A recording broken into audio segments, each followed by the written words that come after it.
కానీ వేస్ట్గా ఉన్న పిల్లో కవర్స్ ఉంటాయి కదండి, ఆ పిల్లో కవర్లో మనము ఇలా వాష్ చేసిన బెడ్షీట్స్ని కానీ పిల్లో కవర్స్ని కానీ మనము ఇలా ఒక్కో పిల్లో కవర్లో ఎన్నో బెడ్షీట్స్ని ఈజీగా పెట్టేసుకోవచ్చండి. డస్ట్ పడకుండా ఇలా ఎన్ని రోజుల తర్వాత యూజ్ చేసినా కూడా ఇవి నీట్గా మనము ఇలా బెడ్ పైన పరుచుకోవడానికి చాలా వీలుగా ఉంటుంది. అంతే కదండో, మరొక టిప్ని కూడా దీంతోటే యూజ్ చేసుకోవచ్చు. మనము ఇలా ఒక పిల్లో కవర్లో అన్ని బెడ్షీట్స్ని పెట్టేసిన తర్వాత మన ఇంట్లోకి ఎవరైనా అతిథులు వచ్చినప్పుడు ఇలా పిల్లోస్ అనేవి తక్కువ పడుతున్నప్పుడు ఇలాంటి బెడ్షీట్స్ని ఈ పిల్లో కవర్లో పెట్టినాం కాబట్టి దీన్ని కూడా మనము ఇలా దిండుగా యూజ్ చేసుకోవచ్చు. ఇంట్లో ఇలాంటి పర్ఫ్యూమ్ బాటిల్స్ ఉంటాయి కదండి, మనము ఈ పర్ఫ్యూమ్ బాటిల్ని ఏదో ఒక ప్లేస్లో పెట్టే బదులు కబోర్డ్లో మనము ఇలా క్యాప్ తీసి బట్టలలో పెట్టేసామనుకోండి, ఆ కబోర్డ్ తీసినప్పుడల్లా కూడా మంచి సువాసన అనేది వస్తుంది. వర్షాకాలంలో కానీ చలికాలంలో బట్టలు అనేవి పూర్తిగా ఎండక కొద్దిగా స్మెల్ వస్తాయి కదా, అలాంటప్పుడు మనము ఇలా పర్ఫ్యూమ్ని పెట్టేసామనుకోండి మంచి సువాసన వస్తుంది. ప్రతిరోజు పెట్టుకునే ఇలాంటి స్టిక్కర్ ప్యాకెట్ ఉంటుంది కదండి, దాంట్లో నుంచి మనము ఇలా ఎన్ని కావాలంటే అన్ని మాత్రమే ఇలా కవర్తో సహా కట్ చేసుకోవాలి. ఎక్స్ట్రాగా ఉన్న కవర్ని కూడా కట్ చేసుకున్నాం అనుకోండి, స్టిక్కర్ ప్యాకెట్ అనేది ఇలా చిన్నగా ఉంటుంది. దీన్ని మనము ఫోన్ వెనుక పౌచ్ ఉంటుంది కదండి, దానిలో పెట్టేసుకున్నాం అనుకోండి, ఫోన్ ప్రతి ఒక్కరి చేతిలో కంపల్సరిగా ఉంటుంది. మనము ఎక్కడికైనా వెళ్ళినప్పుడు మన స్టిక్కర్ అనేది లేనప్పుడు ఇలా వెంటనే మనము ఈ ఫోన్ వెనుక ఉన్న పౌచ్లో నుంచి తీసుకొని ఈజీగా యూస్ చేసుకోవచ్చు. షాంపూ ప్యాకెట్లు యూస్ చేసే వారికి టిప్ అండి, ఇలాంటి బ్యాంగిల్స్లో సైడ్ బ్యాంగిల్స్ ఉంటాయి కదండి గట్టి, అలాగే ఇనుప బ్యాంగిల్స్ కూడా ఉంటాయి. అలాంటి వాటిని ఒక బ్యాంగిల్ని తీసుకొని ఇలా బ్యాంగిల్ మధ్యలో నుంచి షాంపూ ప్యాకెట్లని వేసుకోవాలి. వాష్రూమ్లో ఏదైనా మేకు కానీ ఇలా హ్యాండిల్కి వేసామనుకోండి, షాంపూలను ఇలా తీసుకునేటప్పుడు చాలా వీలుగా ఉంటుంది. అయిపోయినవి కూడా మనకి ఈజీగా తెలుసుకొని మళ్ళీ ఇలాంటి షాంపూ ప్యాకెట్లను తెచ్చుకోవచ్చు. మరొక యూస్ఫుల్ టిప్, ఇలాంటి టేప్స్ ఉంటాయి కదండి, టేప్ అయిపోయిన తర్వాత పడేసాం కానీ వీటిని కూడా మనము ఎలా యూజ్ చేసుకోవాలి అంటే, ఫోన్ని మనము ప్రతిరోజు చేతిలో పట్టుకొని ఆపరేట్ చేసాం కదండి, ఇలా టేప్ మధ్యలో పెట్టేసుకొని డిస్టెన్స్ కూడా దూరంగా పెట్టేసుకున్న తర్వాత మనము ఫోన్ని ఇలా చూడవచ్చు కానీ లేదా ఆపరేట్ అయినా ఈజీగా చేసుకోవచ్చు. పిల్లలకైనా ఇలాంటివి ఇచ్చామనుకోండి దూరం నుంచి చూస్తారు కాబట్టి ఎలాంటి ఇబ్బంది కూడా ఉండదు. డీప్ ఫ్రిడ్జ్లో ఇలాంటి ఐస్ ప్యాక్ ఉంటుంది కదండి, ఇలా బాగా గట్టిగా అయిన తర్వాత మనము మన ఇంట్లో ఉండే సీజర్స్ని కానీ నైఫ్స్ని ఇలా షార్ప్నెస్ అనేది పూర్తిగా తగ్గిపోయినప్పుడు ఇలా ₹1 కూడా ఖర్చు లేకుండా వీటిని షార్ప్నెస్లోకి తెచ్చుకోవచ్చు. బెడ్ పైన బెడ్షీట్ అనేది చాలా నీట్గా ఉండాలంటే ఇలాంటి అట్లకాడ ఉంటుంది కదండి, దానిని తీసుకొని ఇలా బెడ్షీట్ వేసిన తర్వాత మనము చేత్తో కాకుండా ఇలా ఈజీగా ఈ అట్ల కాడతో పరుపు కిందికి ఈ బెడ్షీట్ని ఈజీగా అనేయచ్చు. ఇలా మనము పరుపును లేబట్టి చేత్తో ఇలా బెడ్షీట్ని అనే బదులు ఎవరి సహాయం లేకుండా ఈజీగా ఇలా బెడ్షీట్ని నీట్గా చేసుకోవచ్చు. అప్పుడు పిల్లలు కూర్చున్నా కానీ ఎగిరినా కానీ బెడ్ పైన బెడ్షీట్ అనేది చెరగదు. ఆన్లైన్లో ఆర్డర్ పెట్టినప్పుడు ఇలాంటి కార్డ్బోర్డ్స్ కానీ ఏవైనా గిఫ్ట్ వచ్చినప్పుడు కూడా ఈ కార్డ్బోర్డ్ని మనము నీట్గా యూజ్ చేసుకోవచ్చు. ఈ కార్డ్బోర్డ్ సైడ్లో ఉండే వాటిని సీజర్తో పూర్తిగా కట్ చేసుకోండి. పైన కట్ చేసిన అట్టముక్క ఉంది కదండి, దాన్ని కూడా మనము ఇలా సైడ్లో కొద్దిగా కట్ చేసి ఈ కార్డ్బోర్డ్ యొక్క అడుగు భాగాన మందంగా ఉండే విధంగా ఈ పైన ఉన్న దానిని వేసేసుకోండి. ఇంట్లో ఏదైనా గిఫ్ట్ కవర్ కానీ ఇలాంటి కలర్ పేపర్ కానీ ఏదైనా ఉన్నా సరేనండి, దాన్ని మనము ఇలా గ్లూ గమ్ముతో ఈ కార్డ్బోర్డ్కి చుట్టూ కూడా అతికించేసేయాలి. ఇంకా అందంగా కనబడటానికి మీరు ఏవైనా కూడా అతికించుకోవచ్చు. ఇప్పుడు మనము ఈ కార్డ్బోర్డ్ అనేది దేనికో ఆ పేరును కూడా ఇక్కడ రాసామనుకోండి, పిల్లలకి కూడా చాలా నీట్గా కనబడుతుంది. చూసారు కదండి, కబోర్డ్లో కానీ సెల్ఫ్లో అన్నీ ఇలా ఒకే దగ్గర పెట్టేస్తాము. తీసుకునేటప్పుడు వెతకాల్సిన పని కూడా ఉంటుంది. ఇలా మనం తయారు చేసుకున్న కార్డ్బోర్డ్లో ఇలా మనము ఏది పెట్టుకోవాలనుకుంటే వాటన్నిటిని కూడా ఇలా ఈజీగా పెట్టేసుకోవచ్చు. దీనివల్ల మనకి స్పేస్ కూడా చాలా ఎక్కువగా మిగిలిపోతుంది, చూడడానికి కూడా చాలా నీట్గా ఉంటుంది. వాషింగ్ మిషన్ టాప్ లోడ్ వారికి ఈ టిప్ అనేది చాలా బాగా యూజ్ అవుతుందండి. ముందుగా వాషింగ్ మిషన్ యొక్క స్విచ్ను కానీ ప్లగ్ను తీసేసిన తర్వాత ఇలా టాప్ లోడ్లో ఇలా వీడియోలో చూపించిన మాదిరిగా సైడ్లో మనకి ఇలాంటిది బాక్స్ వస్తుందండి. దీన్ని ఇంతకు ముందు మాకు వాషింగ్ మిషన్ సర్వీస్ చేసే వాళ్ళు చూపించారు.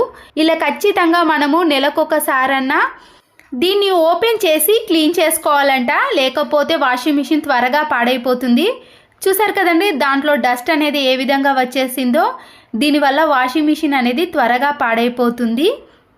ఆ తర్వాత పాడైపోయిన ఒక టూత్ బ్రష్తో దీన్ని కూడా మనము ఇలా వాషింగ్ మిషన్ లిక్విడ్ ఉంటుంది కదండి, బ్రష్ పైన వేసేసాను.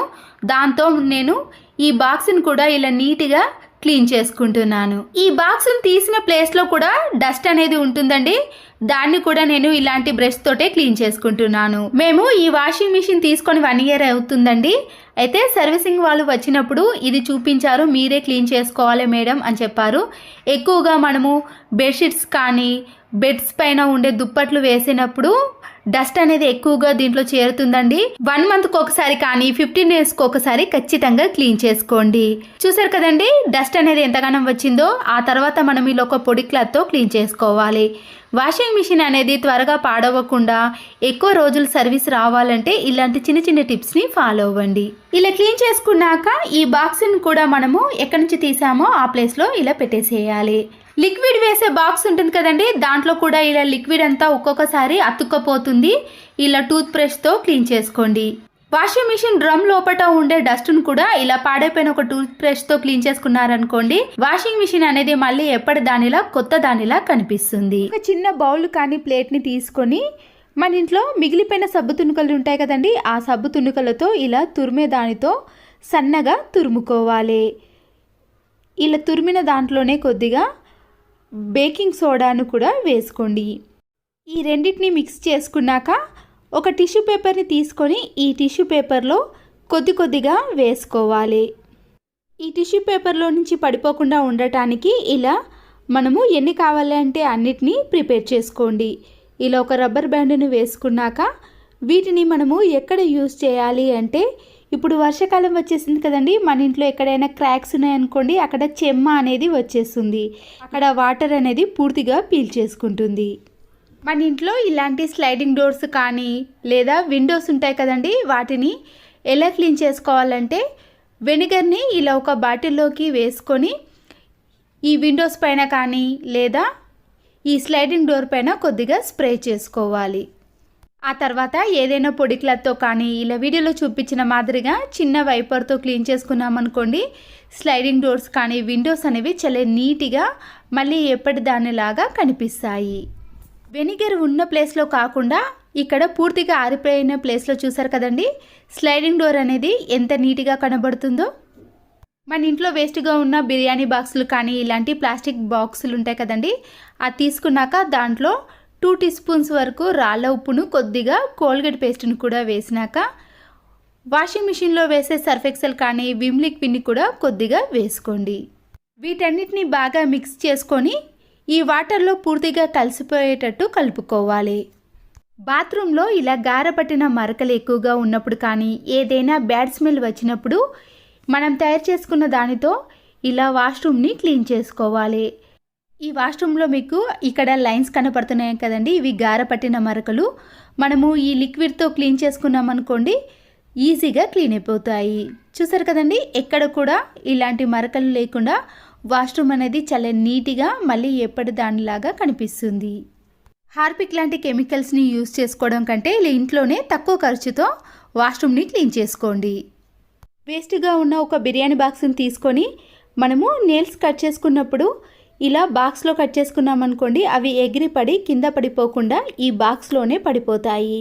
అప్పుడు మనము డైరెక్ట్గా వీటిని తీసుకెళ్ళి డస్ట్బిన్లో కానీ సింక్లో కానీ వేసేసుకున్నామనుకోండి, ఈ నెయిల్స్ అనేవి ఇలా బయటపడకుండా మనకి పని అనేది చాలా తక్కువగా ఉంటుంది. పిల్లల షూస్ ఇలా వైట్ కలర్లో ఉన్నప్పుడు డస్ట్ అనేది ఎక్కువగా ఉండిపోతుందండి. వాటిని తక్కువ టైంలో ఈజీగా క్లీన్ చేసుకోవాలంటే కొద్దిగా రాళ్ళ ఉప్పును కానీ లేదా మామూలు ఉప్పును తీసుకున్నాయి దాంట్లో కొద్దిగా నిమ్మకాయ రసాన్ని కూడా యాడ్ చేసుకోవాలి. ఇలా రెండింటిని మిక్స్ చేసుకొని ఏదైనా క్లాత్తో కానీ లేదా నేను ఇక్కడ నిమ్మకాయ పీచుని తీసుకొని దాంతో ఈ షూస్ని క్లీన్ చేసుకోవాలి. ఆ తర్వాత ఏదైనా పొడి క్లాత్తో కానీ టిష్యూ పేపర్తో క్లీన్ చేసుకొని చూడండి, ఈ వైట్ కలర్ షూస్ అనేవి మళ్ళీ ఎప్పటి దానిలా నీట్గా కొత్త దానిలా కనబడతాయి. ఇలా ఒక చీపురు కట్టను తీసుకొని ఇలా వేస్ట్గా ఉన్న ప్లాస్టిక్ కవర్స్ ఉంటాయి కదండి, దాన్ని ఒకటి ఇలా గట్టిగా ముడివేసేయండి. ఇలా ముడివేసిన కవర్ సహాయంతో ఇలాంటి చిన్న చిన్న స్పేస్ ఉంటుంది కదండి, దాంట్లో మనము క్లాత్తో క్లీన్ చేసినా కూడా మళ్ళీ ఆ క్లాత్ అనేది వేస్ట్ అయిపోతుంది. మళ్ళీ దాన్ని క్లీన్ చేయాల్సిన పని కూడా ఉంటుంది కదా. ఇలా బీరువా మధ్యలో కానీ కబోర్డ్ మధ్యలో ఎక్కడైతే మనకి ఇలా క్లీన్ చేయని ప్లేస్లో మనము ఈ చీపురు కట్టకు కవర్ని కట్టేసి క్లీన్ చేసామనుకోండి, మన పని అనేది చాలా సులువైపోతుంది. దీనికోసం ఎలాంటి దాన్ని యూజ్ చేయకుండా ఇలా పడేసే ప్లాస్టిక్ కవర్ని యూజ్ చేసామనుకోండి, మనకి ఎక్స్ట్రా పని అనేది అస్సలకే ఉండదు. ఇలా క్లీన్ చేసిన తర్వాత చీపురుకి పెట్టిన ప్లాస్టిక్ కవర్ని తీసేసి డస్ట్బిన్లో పడేయాలి. దీనివల్ల ఇలా చీపురు కట్ట కూడా ఎలాంటి డస్ట్ లేకుండా నీట్గా ఉంటుంది. ధూప్ స్టిక్ బాక్స్ ఉంటుంది కదండి, అయిపోయిన తర్వాత దేనికి పనికిరాదని పడేస్తాం, కానీ దీనివల్ల కూడా మనకి చాలా యూజ్ అయితే ఉందండి. ఇలా మధ్యలో హోల్గా ఉన్నది దాన్ని తీసుకొని ఇలా రెండింటిని సపరేట్ చేసుకోవాలండి. ఈ రెండింటిని కూడా యూజ్ చేసుకోవచ్చు. ఇలాంటి బాక్స్లో పిల్లలకి సంబంధించిన ఎరేజర్, పెన్సిల్ అలాంటి వాటిని అన్నిటిని కూడా ఇలా పెట్టేసుకోవచ్చు. హోల్స్ ఉన్న ఈ బాక్స్ని తీసుకొని ఇలా మధ్యలో చిన్న హోల్ ఉంది కదండి, దాన్ని డైరెక్ట్గా ఇలా మేకుకి తగిలించేసామనుకోండి, చాలా స్టిఫ్గా నీట్గా అలాగే ఉంటుంది, కింద అస్సలకే పడదండి. ప్రతిరోజు వాడే క్లిప్పులు కానీ, చైన్స్ కానీ, ఇయర్ రింగ్స్ కానీ లేదా ఏదైనా సరేనండి, ఇలా అన్నిటినీ కూడా మనము ఈ ధూప్ స్టిక్ బాక్స్కి పెట్టేసామనుకోండి, ఎన్నైనా పెట్టుకోవచ్చు. చాలా స్పేస్ కూడా ఉంటుందండి, తీసుకోవడం కూడా చాలా ఈజీగా ఉంటుంది.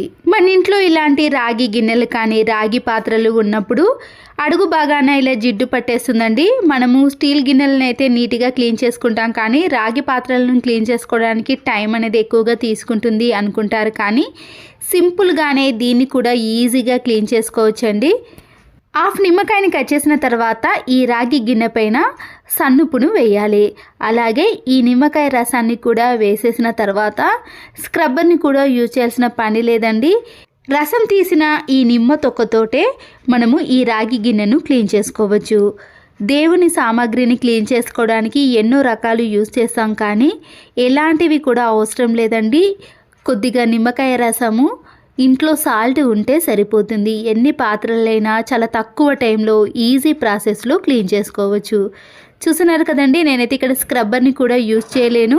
ఇలా నిమ్మకాయ తొక్కతో క్లీన్ చేసుకుంటేనే ఈ ఒరిజినల్ కలర్ అనేది వచ్చేస్తుంది. చూడండి, ఒక్క నిమిషంలోనే రాగి పాత్రను ఎంత నీట్గా క్లీన్గా చేసుకున్నామో, ఆ తర్వాత మనము వాటర్తో క్లీన్ చేసుకొని చూడండి, చాలా రోజుల వరకు కూడా ఈ రాగి పాత్ర అనేది ఇలాగే ఉంటుంది, నల్లగా జిడ్డు మారకుండా ఉంటుంది. మనము రాగి పాత్రలను క్లీన్ చేసుకోవడానికి చాలా రకాల లిక్విడ్ని యూజ్ చేస్తాం, కానీ త్వరగా మచ్చలుగా తయారవుతుందండి. ఇదైతే అస్సలకే కాదు. అల్లాన్ని ఇలా ఒక గిన్నెలో వాటర్ని వేసి 2-3 సార్లు నీట్గా కడిగామనుకోండి, దానికి ఉండే మట్టి అనేది పూర్తిగా పోతుంది. ఆ తర్వాత ఈ అల్లాన్ని ఈ వాటర్లో నుంచి తీసి ఒక స్ట్రైనర్లోకి వేసుకోవాలి. స్టవ్ ఆన్ చేసేసి ఇలా మీడియం ఫ్లేమ్లో కానీ లో ఫ్లేమ్లో పెట్టి ఈ అల్లాన్ని కొద్దిసేపు అటు ఇటు కదుపుతూ వేడి చేయండి. ఇలా తడి అనేది పూర్తిగా ఆరిన తర్వాత స్టవ్ ఆఫ్ చేసుకోవాలి. ఇప్పుడు ఈ అల్లాన్ని ఒక ప్లేట్లోకి తీసుకున్న తర్వాత కొద్దిగా వేడిగా ఉన్నప్పుడే మనము నైఫ్ని కానీ లేదా ఏదైనా స్పూన్ని తీసుకొని అల్లంపై ఉండే పొట్టునంతా కూడా తీసేయండి. ఇలా చేయటం వలన ఎన్ని కేజీలైనా సరేనండి, అల్లంపై ఉండే పొట్టును చాలా ఈజీగా తీసేయచ్చు. తడిగా ఉన్నప్పుడు పైన ఉండే పొట్టును తీయాలంటే కొద్దిగా టైం తీసుకుంటుంది, కానీ ఇలా వేడిగా ఉన్నప్పుడు పొట్టును తీసేసామనుకోండి, చాలా ఈజీగా ఎన్నైనా తీయచ్చు.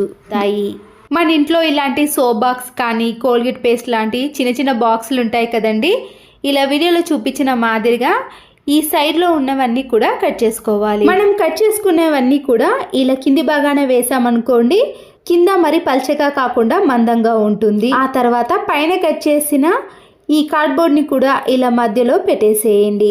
ఈ సోప్ బాక్స్కి సమానంగా ఉండే విధంగా కట్ చేసుకున్నాక పిల్లలకి సంబంధించిన ఇలాంటి పెన్సిల్, ఎరేజర్ కానీ లేదా మన ఇంట్లోకి సంబంధించిన ఇలాంటి double gum tape, Fevicol, glue gum అలాంటి వాటన్నిటిని కూడా ఇలాంటి చిన్న బాక్స్లో వేసుకున్నాం అనుకోండి, తీసుకోవడానికి కూడా చాలా ఈజీగా ఉంటుంది. పిల్లలు కూడా వెతకాల్సిన పని కూడా ఉండదు. అంటే వైట్ కలర్ పిల్లోస్ ఉన్నప్పుడు పైన మనము పిల్లో కవర్ వేసినా కూడా ఒక్కొక్కసారి మురికి అనేది ఈ పిల్లోకి అంటుకుంటుందండి. అప్పుడు జిడ్డుగా తయారవుతుంది. క్లీన్ చేసుకోవడం కూడా చాలా కష్టమైపోతుంది. ఇలాంటి వైట్ కలర్ పిల్లోస్కి జిడ్డు అంటకుండా ఉండాలంటే ఇలా మందంగా ఉండే ప్లాస్టిక్ కవర్ని పైన కవర్ చేయాలి. ఆ తర్వాత పిల్లో కవర్ని వేసామనుకోండి, మనము ఎప్పుడు క్లీన్ చేసినా కూడా చాలా నీట్గా ఉంటుంది.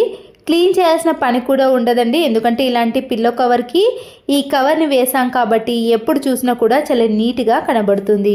ఇలాంటి డ్రెస్లు వేసుకున్నప్పుడు ఒక్కొక్కసారి నెక్ అనేది పెద్దగా అయ్యి ఇలా పిన్నిస్ కానీ లేదా స్టిచ్చింగ్ అనేది చేసుకుంటూ ఉంటామండి. ఏదైనా అర్జెంట్ టైంలో మనము స్టిచ్చింగ్ వేయాల్సిన పని లేకుండా ఇలా ఒక పిన్నిస్ని మనము ఎక్కడైతే ఎంత పెద్దగా ఉందో అంత పెద్దగా ఇలా మలుచుకొని ఇలా వీడియోలో చూపించిన మాదిరిగా మనము ఈ లోపటి సైడ్ నుంచి ఈ పిన్నిస్ని పెట్టేసామనుకోండి, మనకి నెక్ అనేది ఎంత కావాలనుకుంటున్నామో అంత సైజులోనే ఉంటుంది. ఇలా డ్రెస్లు అనేవి కుట్టించుకున్న తర్వాత మనము నెక్ పెద్దగా ఉంటే అస్సలకి వేయలేం కదండి. అలాంటి వాటిని కూడా మనము ఇలా ఒక్క పిన్నిస్తో స్టిచ్చింగ్ వేయకుండానే చిన్నగా చేసుకోవచ్చు. ఇంట్లో అయిపోయిన పెన్స్ కానీ లేదా పెన్స్ అనేవి ఇలా ఇరిగిపోయినప్పుడు మనం వేస్ట్ అని పడేస్తాం కదండి, వీటిని కూడా చాలా రకాలుగా యూస్ చేసుకోవచ్చు. గ్యాస్ స్టవ్ పైన కానీ లేదా క్యాండిల్ సహాయంతో పెన్స్ యొక్క కింది భాగాన కాకుండా పై భాగాన మాత్రమే ఇలా క్యాండిల్కి కొద్దిగా వేడి చూపించి మనము చేత్తో ఇలా ప్రెస్ చేసామనుకోండి, ఇలా సైడ్కి ఇలా వచ్చేస్తుంది. ఇక్కడ ఎన్ని పెన్స్ తీసుకున్నామో అన్నీ కూడా ఇలా రెడీగా చేసి పెట్టేసుకోవాలి. ఆ తర్వాత ఖాళీ వాటర్ బాటిల్స్ ఉంటాయి కదండి, కొద్దిగా స్టాండర్డ్గా ఉండేది అయితే మాజా బాటిల్, దాన్నైనా తీసుకోవచ్చు. నా దగ్గర అవైలబుల్గా లేదు కాబట్టి మామూలు కూల్ డ్రింక్ బాటిల్ తోటే చూపిస్తున్నానండి. నైఫ్ని కొద్దిగా వేడి చేసి ఇక్కడ వాటర్ బాటిల్ యొక్క కింది భాగాన చిన్న చిన్న హోల్స్ కానీ లేదా ఇలా నైఫ్తో కానీ ఘాట్లు పెట్టుకోవాలి. ఇలా మనకి ఎన్ని కావాలంటే అన్ని పెట్టుకోవాలండి. నేనైతే ఇక్కడ 4 కానీ 5 కానీ ఇలా బాటిల్ చుట్టూ పెట్టేస్తున్నాను. ఇలా హోల్స్ పెట్టేసిన తర్వాత మన ఇంట్లో ఉండే కలర్ పేపర్ కానీ లేదా టేప్ కానీ ఏ షీట్ అయినా పర్వాలేదండి, ఏది ఇంట్లో ఉంటే దాన్నైనా తీసుకోవచ్చు, లేదా పిల్లలు పెయింట్ వేసే కలర్నైనా తీసుకోవచ్చు. మీకు ఇక్కడ 2 రకాలుగా చూపించాను కదండి. నేనైతే ఇక్కడ పెయింట్ వేసేసాను బాటిల్కి. మీకు నచ్చిన కలర్ని వేసేసుకున్నాక అలాగే పెన్స్ కూడా ఉన్నాయి కదండి, దీనికి మ్యాచింగ్ నేను పెన్స్కి కూడా కలర్స్ని వేసేసాను. ఇప్పుడు క్యాండిల్ సహాయంతో కానీ లేదా మనం ముందుగా డైరెక్ట్గా హోల్స్ పెట్టేసాం కదండి, దాన్ని కొద్దిగా ఇలా ప్రెస్ చేసేసామనుకోండి, ఈ పెన్ అనేది ఈ వాటర్ బాటిల్ లోపలికి వెళ్ళిపోతుంది. ఒకవేళ అలా వెళ్ళకుండా ఉంటే క్యాండిల్కి కొద్దిగా వేడి చేసి అప్పుడు ఈ పెన్నుని ఇలా బాటిల్కి పెట్టేసేయచ్చు. బాటిల్కి కొద్దిగా గ్యాప్ ఇచ్చుకుంటూ మనము ఎన్ని పెన్స్ పెట్టుకోవాలంటే అన్నిటిని పెట్టేసుకోవచ్చండి. ఇక్కడ 4 పెన్నులను ఈ వాటర్ బాటిల్ చుట్టూ పెట్టేసిన తర్వాత పైభాగాన క్యాప్ని తీసి ఇలా కొద్దిగా నైఫ్కి వేడి చూపించి బాటిల్ యొక్క పైభాగాన కూడా మనము ఇలా ఘాట్లు పెట్టుకుని తర్వాత దాని చుట్టూ కూడా పెన్స్ని పెట్టేసేయచ్చు. లేదా మీరు పెన్నును కొద్దిగా వేడి చూపించి అయినా ఇంతకుముందు చూపించిన ప్రకారం పెట్టుకోవాలి. చూసారు కదండి, ఇలా మనం పెన్స్ అన్నీ కూడా వాటర్ బాటిల్కి పెట్టేసిన తర్వాత ఇలా నీట్గా కనబడుతుంది. ఈ ఖాళీ వాటర్ బాటిల్ కాబట్టి మనము దీనికి ఏదైనా బ్యాంగిల్స్ వేసినప్పుడు కింద పడిపోతుంది అనుకుంటే దీంట్లో మీరు చిన్న చిన్న రాళ్ళు కానీ ఇసుక కానీ నింపుకోవచ్చు. నేనైతే ఇక్కడ ఏది చేయలేదండి, డైరెక్ట్గా ఈ బాటిల్కి పెన్స్ పెట్టేసిన దగ్గర బ్యాంగిల్స్ని వేసుకుంటున్నానండి. ఇలా మనము బ్యాంగిల్ స్టాండ్గా చేసుకోవచ్చు. మనము ఎక్కడైనా ఏ ప్లేస్లో పెట్టుకున్నా కూడా చూడడానికి నీట్గా ఉంటుంది. ఇలా మనము ఎక్కడికైనా ఫంక్షన్స్కి పండగకి వెళ్ళినప్పుడు డైరెక్ట్గా మనము బీరువాలో పెట్టుకోకుండా ఇలా బ్యాంగిల్ స్టాండ్కి పెట్టేసామనుకోండి, పిల్లలకి కానీ మనం కానీ ఇలా చూడడానికి నీట్గా ఉంటుంది. ఎప్పుడు కావాలన్నా తీసుకొని వేసుకోవడానికి అనుకూలంగా ఉంటుంది. మన ఇంట్లో డ్రెస్సింగ్ టేబుల్ కానీ కబోర్డ్స్ కానీ సెల్ఫ్లు ఉన్నప్పుడు ఇలా పెట్టేసుకున్నాం అనుకోండి, వీటికి ఫ్లక్కర్లు కానీ చైన్స్ కానీ ఏదైనా పెట్టేసుకోవచ్చండి. బయట డబ్బులు ఖర్చు పెట్టి మనము బ్యాంగిల్ స్టాండ్ని తీసుకునే బదులు ఇలా ఇంట్లోనే ప్రిపేర్ చేసుకోవచ్చు. ఇది నచ్చితే మాత్రం తప్పకుండా ఒక లైక్ చేయండి. మరొక టిప్, పువ్వులను మనము దారంతో కానీ సూదితో కానీ అల్లుతాం కదండి. ఇప్పుడు అలాంటిది ఏది అవసరం లేకుండా మన ఇంట్లో ఎన్ని పిన్స్ ఉంటే అన్ని పిన్స్తో మనము పూల దండను పూల మాలను మార్చుకోవచ్చండి. ఈజీగా పూలు అల్లరాని వారు కానీ టైం ఎక్కువగా లేనప్పుడు లేదా బయటకు మనకి సూది కానీ దారం లేనప్పుడు ఇలా పిన్ సహాయంతో మనము పూల మాలను అల్లేసేయచ్చు. ఇక్కడ ఒక పిన్ తీసుకున్నానండి, ఆ పిన్తో ఇలా ఈ పిన్ నిండా కూడా మీరు పువ్వులను ఇలా కుచ్చేసేయండి. తర్వాత దీనికి జాయింట్ చేసి మరొక పిన్నిస్ని తీసుకున్నానండి. దానికి కూడా పూలను కుచ్చేసి ముందు పిన్నిస్కి ఈ పిన్నిస్ని జాయిన్ చేసేయాలండి. నేను ఇక్కడ వీడియోలో చూపించిన మాదిరిగా ఈ పిన్నిస్ని ఇలా ఓపెన్ చేసి పైన జాయిన్ చేస్తే మనకి ఇలా పూలది అనేది చాలా సైజులో కొద్దిగా ఎక్కువగా అవుతుంది. మీకు ఇంకా ఈ సైజ్ సరిపోకపోతే ఇంకొక పెద్ద పిన్నిస్ని కూడా తీసుకొని ఇలాగే జాయిన్ చేసుకున్నారనుకోండి, మనము పూలను అల్లాల్సిన పని లేదండి. ఇలా కుచ్చేసుకుంటే సరిపోతుంది. దారం కానీ సూది కానీ ఏది అవసరం లేదండి. ఎంత పెద్ద సైజులో అయినా ఇలా ఒక పిన్నిస్ ఉంటే చాలు, మనము ఎన్ని పూలనైనా అల్లేసుకోవచ్చు. ఈ టిప్ నచ్చితే తప్పకుండా లైక్ చేయండి, మరికొంతమందికి షేర్ చేయండి. Please subscribe Siri cooking and vlogs. మరో వీడియోతో మళ్ళీ కలుద్దాం. Thanks for watching.